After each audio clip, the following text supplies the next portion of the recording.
अप्रैल 1942 को डॉक्टर अम्बेडकर ने कहा कि हिंदुओं ने हमारे साथ क्या किया। डॉक्टर अम्बेडकर कहते हैं कि अंग्रेज सरकार ने हमें अत्यंत अविश्वसनीय तरीके से अपमानित किया है। क्रिप्स के प्रस्ताव अंग्रेजों के कठिन दौर में कांग्रेस और लीग को रिझाने और दलित वर्गों की बलि लेने के लिए थे। कांग्रेस और लीग की मांगे पारस्परिक दृष्टि से तथा बलपूर्वक विरोधी थी और अंग्रेजों ने दोनों की मांगे स्वीकार करके दोनों द्वारा पूर्ण अस्वीकृति सुनिश्चित कर ली थी। इससे दलित वर्गों को एक विनाश से बचा लिया गया, लेकिन यह बुराई अपना सिर फिर खड़ा कर सकती है। यदि अगली बार ऐसा होता है तो अछूतों को कार्रवाई करने के लिए तैयार रहना होगा।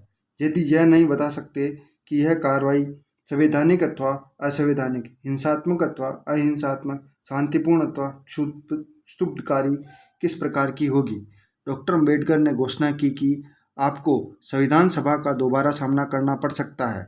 इस स्थिति में आपका स्थान संविधान सभा के भीतर नहीं होगा। उस समय आपका न्याय संगत स्थान आपका अपना मुख्यालय होगा, जिसमें आप बमों का निर्माण कर रहे होंगे। जी हाँ, मेरा मतलब बमों से है। इसके संबंध में कोई भ्रांति नहीं होनी चाहिए।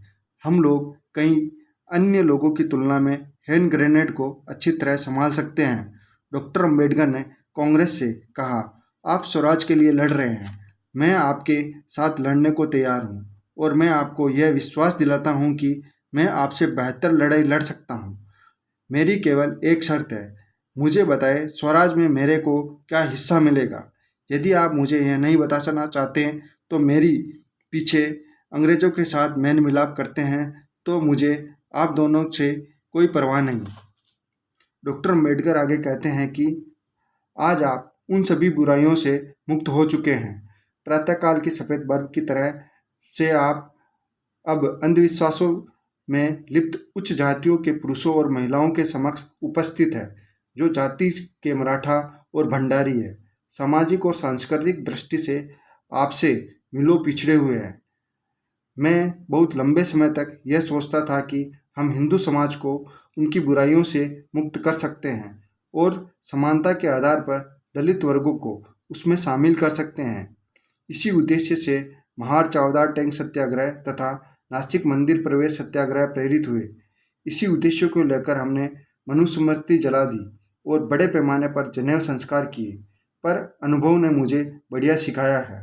आज की तारीख में मैं इस बात से पूरी तरह विश्वस्त हूँ कि दलित वर्गों के लिए हिंदुओं के बीच समानता जैसी कोई बात नहीं हो सकती, क्योंकि हिंदुत्व की बुनियाद असमानता पर टिकी हुई है। तो हमें क्या करना चाहिए, इस संबंध में हम उचित समय पर निर्णय लेंगे। इस घड़ी तो मैं केवल यह स्पष्ट करना चाहता हूँ कि हम किसी भी स्थिति में हिंदू समाज का अंग नहीं बन सकते। इस समय देश को चलाने में सरकार के भागीदार बनना चाहते हैं। हम राजनीतिक अधिकारों का बंटवारा चाहते हैं। हमारे राजनीतिक अधिकारों को हिंदुओं से अलग सुस्पष्ट मान्यता मिलनी चाहिए। यदि हिंदू लोग उन अधिकारों को मानने के लिए तैयार हो तो देश की स्वतंत्रता के लिए साझा संघर्ष में मैं उनका साथ देने को तैयार हूँ। डॉक्टर अम्बेडकर वीर पूजक नहीं हैं और वे यह भी नहीं चाहते कि उनके अनुयायी ऐसा करें, क्योंकि वे वीर पूजा की बुराई और देश के भीतर वीर पूजा ने जो तबाही पैदा की है उसको लेकर पूरी तरह सचेत है। क्योंकि नेताओं के लिए अत्यधिक सम्मान लोगों के बीच आत्मविश्वास कम कर देता है। नेताविहीन होने कठिन घड़ी में अथवा बेईमान नेताओं से घिरे होने पर वे लाचार हो जाते हैं।